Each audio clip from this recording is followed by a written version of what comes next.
Hello and welcome to Media Canvas, a show in which I consume a piece of media and then review it. Originally, I had a different plan for this month, but then a zombie movie came out and I had to watch it, and now Army of the Dead. It's a zombie movie that is trying to be a heist movie within that. This is what makes the movie a lot of fun. It's also the issue with the movie. The movie lacks enough focus on either genre to be a good example of them. It takes some of the very best bits from both of those genres and slaps them together well enough to be a good time, but that's about it. Somehow, a zombie outbreak is contained only to Las Vegas. The government shut it down very quickly, but it still took over the city. And now they've decided to eliminate the zombie problem completely. They're gonna nuke Vegas.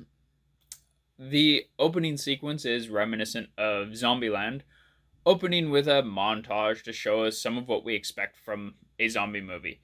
People killing zombies and being killed by zombies. In any case, a casino owner hires our crew to go into the zombie infested Vegas and retrieve millions of dollars from the safe in his casino. We get the whole building a team thing that many heist movies do with short clips to introduce our cast, and that's a lot of fun as always. The cast is mostly okay here. They do well enough for what it is, but the few big standouts in this movie push some characters to the background and feel less good as far as the acting goes. Dave Bautista, who is our primary character, shows without a doubt that he can act here. I absolutely love his role as Drax in Guardians of the Galaxy, but it doesn't let him show what he's capable of as an actor. Drax is very, you know, straightforward, one note. Here, his character could easily come off as that very one note tough guy character that you get in a lot of action zombie movies.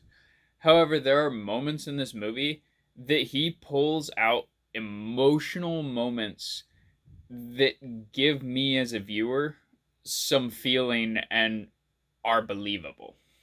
Another one is Tig Notaro, who after the movie I learned was acting by herself in almost every scene. I believe she acted beside one actor in one scene. And this comes from the fact that after the movie was basically done filming, the original actor for her role was removed due to issues. We'll just leave it at that. So reshoots had to be done, but they had to be done during COVID. And as a cancer survivor, Tig is immune compromised, so the crew and for the reshoots had to be very small. Well, I already enjoyed her acting in the movie. The fact that she was by herself in all of her scenes really threw a new perspective on her moments in the movie and shows how talented of an actor she is. The last actor who stood out to me was Matthias, and I don't even want to attempt his last name because I will certainly butcher it as it's German.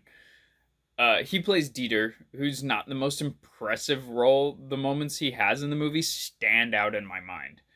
This is because they're excellent comedic moments that could easily feel over the top even in a zombie movie. But for whatever reason, they don't. They feel like someone's actual reaction to the insanity that a zombie heist apocalypse situation would be. And that makes it stand out. These special effects in this movie are well done, as the zombie tiger is certainly a spectacle to behold. The makeup on the actors playing the zombies is appropriately grotesque, and the blood and guts and gore you expect from a good zombie movie is all there in great form.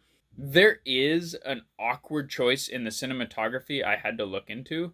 This is because there is some weird blurring that makes it feel like the camera's not focused properly. And this is because the director decided to use a special lens that is often referred to as a dream lens. This is because it gives things that out of focus, otherworldly look. I found it distracting at its best, and at its worst, it made me feel a little dizzy. I always hope for some great planning and decisive tricks in a heist movie, and this movie lacks that.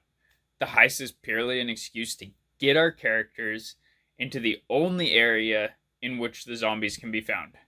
Then we get the typical expected action as they do battle with zombies before jumping back in tone to a heist that feels arbitrary at best. Then everything goes wrong, as it will in both genres.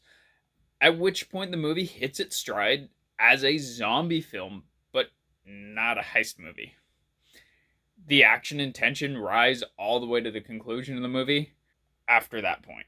Our final note is a big spoiler, but personally I hate it. It feels like nothing but an excuse to allow for a sequel right at the end.